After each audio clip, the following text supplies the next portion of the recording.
जरा एक ऐसी दुनिया की कल्पना कीजिए जहां जमीन के सैकड़ों फीट नीचे 1000 डिग्री का खौलता हुआ लावा बह रहा हो और ठीक उसी जमीन के ऊपर बर्फ की 3000 फीट मोटी अभेद्य चट्टानें खड़ी हो। जहां समंदर के किनारों पर सुनहरी रेत नहीं बल्कि कोयले जैसी काली राख बिछी हो। जहां रात के अंधेरे में आसमान शांत नहीं रहता बल्कि उसमें हरे और बैंगनी रंग के जादुई पर्दे लहराते हैं। और जहां की जमीन हर साल बीच से फटकर 2 अलग अलग महाद्वीपों में बट रही हो। सुनने में यह किसी हॉलीवुड की साइंस फिक्शन फिल्म या अंतरिक्ष के किसी दूसरे अनजान ग्रह की कहानी लगती है, लेकिन यह कोई दूसरा ग्रह नहीं है। यह हमारी ही पृथ्वी का एक ऐसा अकल्पनीय हिस्सा है जो आज भी इस पल भी बन रहा है, टूट रहा है और फिर से बन रहा है। जियोलॉजिस्ट इसे the land of fire and ice कहती है। स्वागत है कुदरत की सबसे खौफनाक और सबसे खूबसूरत प्रयोगशाला में। स्वागत है आइसलैंड में।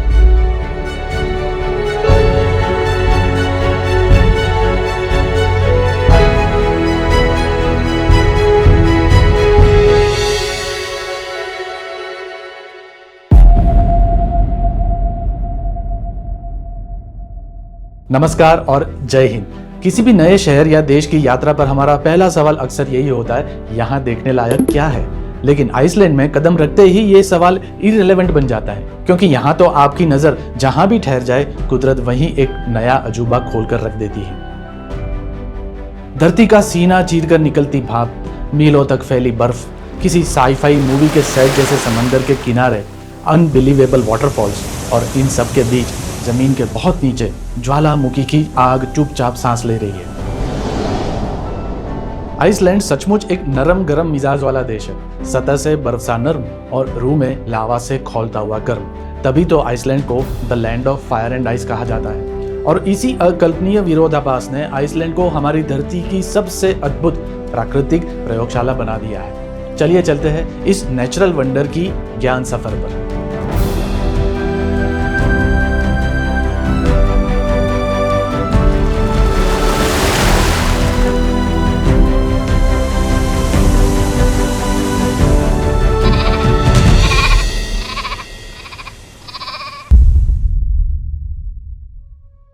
मनुष्यों का इतिहास लाखों साल पुराना है। हमारे पूर्वज अफ्रीका के जंगलों से निकले, दुनिया के अलग अलग कोनों में बसे, सभ्यताएं रची और शहर बसाए। दुनिया के कई भूभागों का इंसानी इतिहास हजारों हजार साल पुराना है। लेकिन आइसलैंड, मानव इतिहास के कैलेंडर में यह देश अभी अपनी किशोरावस्था में है। करीब 1100 साल पहले जब वाइकिंग समुद्री यात्रियों ने पहली बार इस भूमि पर कदम रखा, उससे पहले यहाँ किसी इंसान की परछाई तक नहीं पड़ी थी।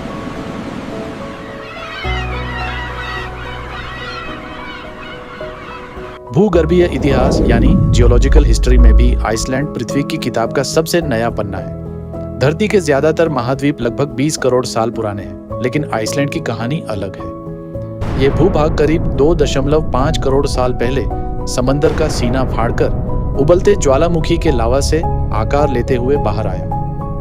भूविज्ञान की नजर से देखें तो भी आइसलैंड अपनी किशोरावस्था में है। तभी तो वो शांत नहीं है, उसके सीने में आग धधक रही है। सैकड़ों ज्वालामुखी दबे पड़े हैं। कुछ आज भी धधक रहे हैं, कुछ गहरी नींद में हैं और कुछ ऐसे हैं जिनका कोई भरोसा नहीं कि वे कब जाग जाएं।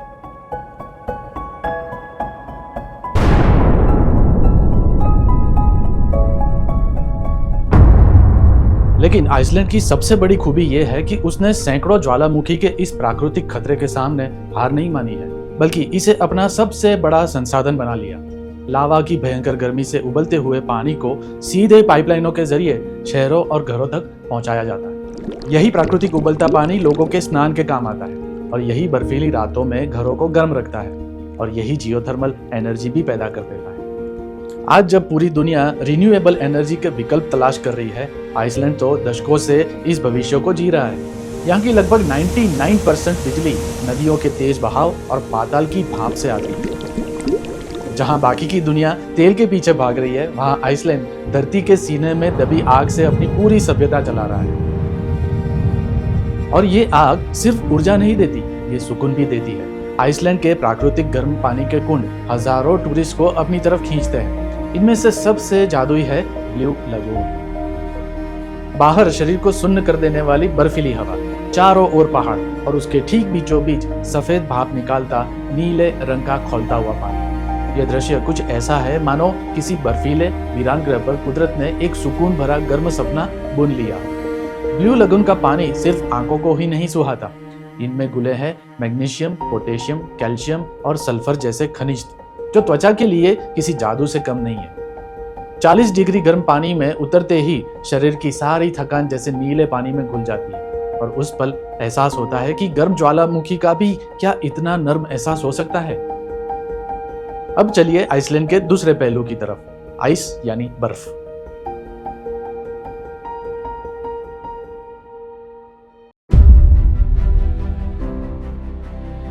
आइसलैंड का एक बड़ा हिस्सा साल के ज्यादातर महीनों में सफेद चादर ओढ़े रहता है। यहाँ के ग्लेशियर सिर्फ टूरिस्ट स्पॉट नहीं है, वे समय की जमी हुई किताबें हैं। इनमें सबसे विशाल है वाटनायुकुल ग्लेशियर। यह इतना बड़ा है कि इसने पूरे देश के 8% लैंड मास को निगल रखा है। इसकी बर्फ की परतें इतनी मोटी हैं कि कुछ जगहों पर यह 950 मीटर यानी करीब 3100 फीट गहरी है। कल्पना कीजिए कि आप जिस बर्फ पर चल रहे हैं उसके नीचे बर्फ की उतनी गहरी खाई है जितनी किसी एवरेज पहाड़ की हाइट होती है। वाटनायुकुल जैसे सैकड़ों बर्फीले ग्लेशियर्स जन्म देते हैं अनगिनत नदियों और झरनों को। आइसलैंड में 10,000 से भी ज्यादा जलप्रपात हैं। यहाँ के झरने सिर्फ ऊंचाई से गिरता पानी नहीं है, हर झरने की अपनी एक खूबसूरती है। गुलफोस को देखकर लगता है जैसे पूरी नदी धरती की किसी अंधी खाई में समा रही हो। गोडाफोस घोड़े की नाल के आकार में गिरता है, मानो आइसलैंड का नायग्रा। स्कोकफोस अपनी उड़ती हुई फुहारों में हमेशा एक सतरंगी इंद्रधनुष सजाए रखता है। सेल्जा लैंड्सफोस वो झरना है जिसके पीछे जाकर आप पानी की एक गिरती हुई दीवार के पार से आइसलैंड की दुनिया देख सकते हैं। किर्कजुफेल्सफोस बहुत ऊंचा नहीं है, लेकिन उसके पीछे खड़े तिकोने किर्कजुफेल पर्वत ने इस जगह को दुनिया की सबसे बेहतरीन पेंटिंग बना दिया है। आइसलैंड में पानी सिर्फ बहता नहीं है, वह दृश्य रचता है, वह एक गूंज पैदा करता है और कभी कभी वह रूह कंपा देने वाला डर भी जगाता है। अब उस मिरेकल की ओर चलते हैं जहां आग और समंदर मिलकर कुदरत के कायदे बदल देते हैं। जनरली समुद्री किनारों पर रेत सुनहरी या सफेद होती है, लेकिन आइसलैंड के कुछ तटों पर रेत काली है। यह रेत घिसी हुई चट्टानों या सी शेल से नहीं बनी, यह साक्षात ज्वालामुखी लावा की संतान है। जब 1000 डिग्री सेल्सियस से ज्यादा गर्म उबलता हुआ लावा आइस कोल्ड समंदर से टकराता है तो चकनाचूर हो जाता है और सदियों के इस टकराव ने आइसलैंड की तटरेखा पर एक काली चादर बिछा दी है। रेनिस फ्यारा बीच ऐसा ही एक खूबसूरत तट है। पैरों के नीचे काली रेत, सामने गरजती हुई भयंकर लहरें, समंदर का सीना चीरकर बाहर निकले हुए काले नुकीले पत्थर और किनारे पर खड़ी हेक्सागोनल स्तंभों की प्राकृतिक दीवार। ये पत्थर इतने परफेक्ट हैं कि आपकी आंखें मानने से इनकार कर देंगी कि इन्हें किसी इंसान ने नहीं तराशा है, जैसे प्रकृति ने अपना खुद का मॉडर्न आर्ट म्यूजियम खोल रखा हो। ऐसे मॉडर्न आर्ट म्यूजियम की लिस्ट में आता है डायमंड बीच। नाम सुनते ही लगता है जैसे यहाँ हीरे बिखरे होंगे। हीरे तो हैं, लेकिन बर्फ के। ग्लेशियर से टूटकर अलग हुए पारदर्शी बर्फ के विशाल टुकड़े लहरों के साथ समंदर में जाते हैं। पानी उन्हें घिस घिस कर तराशता है और फिर लहरें उन्हें वापस इसी काली रेत पर फेंक देती हैं। काली धरती पर बिखरे हुए सूरज की रोशनी में चमकते कांच जैसे बर्फ के टुकड़े। ऐसा लगता है मानो ब्लैक वेलवेट पर किसी ने हीरे बिखेर दिए हों। आइसलैंड की लगभग 5000 किलोमीटर लंबी तटरेखा हर कदम पर चौंकाती है। कहीं काली रेत है, कहीं खौफनाक चट्टानें, तो कहीं सीधे समंदर में उतरते हुए पहाड़। स्टोक्सनेस एक ऐसी जगह है जहां वेस्ट्रा हॉर्न पर्वत सीधे समंदर से टकराता है। सामने उफनता पानी, पीछे नुकीला पहाड़, ऊपर रंग बदलता आसमान। यह जगह फोटोग्राफर्स के लिए किसी स्वर्ग से कम नहीं। अब चलिए आइसलैंड के आइस कोल्ड समंदर में चलते हैं। यहाँ एक अनुभव ऐसा है जो एक्साइटमेंट से आपके रोंगटे खड़े कर देगा। सिल्फ्रा फिशर पानी के नीचे बनी एक गहरी खाई है जो नॉर्थ अमेरिकन प्लेट और यूरेशियन प्लेट के ठीक बीच में बनी है। यहाँ आप स्कूबा डाइविंग कर सकते हैं। कल्पना कीजिए, आप गहरे नीले पानी के अंदर तैर रहे हैं। आपके एक तरफ अमेरिका की धरती का सिरा है और दूसरी तरफ यूरोप का, और आप ठीक उस लकीर के बीच हैं जो दुनिया को 2 बड़े जियोलॉजिकल सेक्शंस में बांटती है। अगर आप अपने दोनों हाथ फैलाएं तो एक ही पल में 2 महाद्वीपों को एक साथ छू सकते हैं, एक हाथ अमेरिका पर और दूसरा यूरोप पर। यह सिर्फ एडवेंचर नहीं है, ये अमेजिंग एक्सपीरियंस भी है। ये जियोलॉजी की किताब के भीतर गोता लगाना है।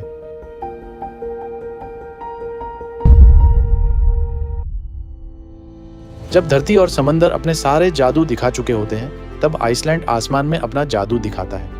इस जादू का नाम है नॉर्दर्न लाइट्स, यानी ध्रुवीय प्रकाश। रात के अंधेरे आसमान में अचानक हरी, नीली और बैंगनी रोशनी की लहरें उठने लगती हैं।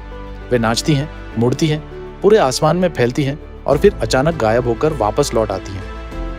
किताबी विज्ञान भले ही इसे सूरज के चार्ज्ड पार्टिकल्स का पृथ्वी के मैग्नेटिक फील्ड से टकराना कहे, लेकिन जो इंसान इस रोशनी के नीचे खड़ा होता है, उसके लिए यह विज्ञान से कहीं परे एक अलौकिक अनुभव बन जाता है। ऐसा लगता है जैसे आसमान के कैनवास पर कुदरत ने रोशनी में डुबोकर अपनी जादुई पेंट ब्रश चला दी हो, या फिर आसमान में कलरफुल कर्टन्स लहरा रहे हो।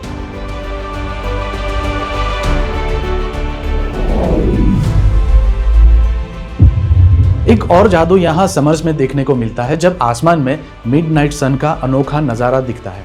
मतलब घड़ी में भले ही रात के 11:30 बज रहे हो, लेकिन आसमान में अंधेरा नहीं होता। सूरज होराइजन तक नीचे तो आता है, लेकिन पूरी तरह डूबने से इनकार कर देता है। पूरी रात आसमान लाल, नारंगी और नीले रंगों से ढकता रहता है।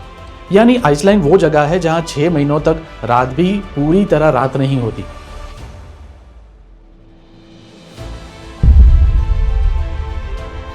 और ऐसे अकल्पनीय माहौल में रहने वाली संस्कृति भी साधारण नहीं है। आज के आइसलैंडिक लोग उन खूंखार वाइकिंग योद्धाओं के वंशज हैं जो कभी अपने उग्र स्वभाव के लिए जाने जाते थे। लेकिन आज ये देश यूरोप का सबसे शांत और सुरक्षित देश माना जाता है। यहाँ पुलिस आमतौर पर बंदूक नहीं रखती, अपराध का दर ना के बराबर है। आइसलैंड के लोगों को अपनी 800 साल पुरानी भाषा पर इतना गर्व है कि अंग्रेजी की आंधी भी इनकी अपनी आइसलैंडिक भाषा की जड़ों को उखाड़ नहीं पाई। ये एक ऐसा देश है जहां हर 10 में से एक इंसान अपनी जिंदगी में कम से कम एक किताब जरूर लिखता है। छोटा सा देश, मुट्ठी भर आबादी, लेकिन किताबों और कहानियों से अत्यंत लगाव। अंत में इस देश के राष्ट्रीय ध्वज को देखिए। इसमें सिर्फ 3 रंग है। लाल, जो धरती के पेट में खौलते ज्वालामुखी के लावा का प्रतीक है। सफेद, जो इन पहाड़ों पर जमे विशाल ग्लेशियरों की निशानी है।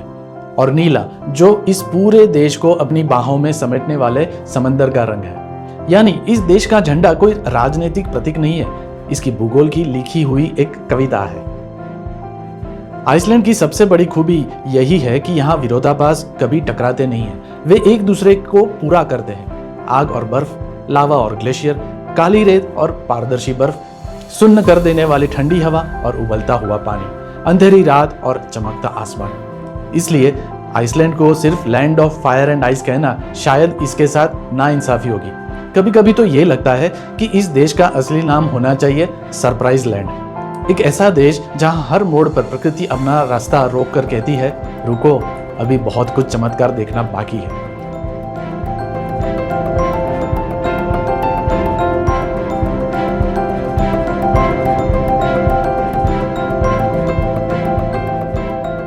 अगर आपको आग, बर्फ और कुदरत के रहस्यों से भरी आइसलैंड की ये कहानी पसंद आई हो तो चैनल को सब्सक्राइब और वीडियो को शेयर जरूर कीजिएगा, क्योंकि ज्ञान बांटने से बढ़ता है। तो मिलते हैं अगले वीडियो में। धन्यवाद और जय हिंद।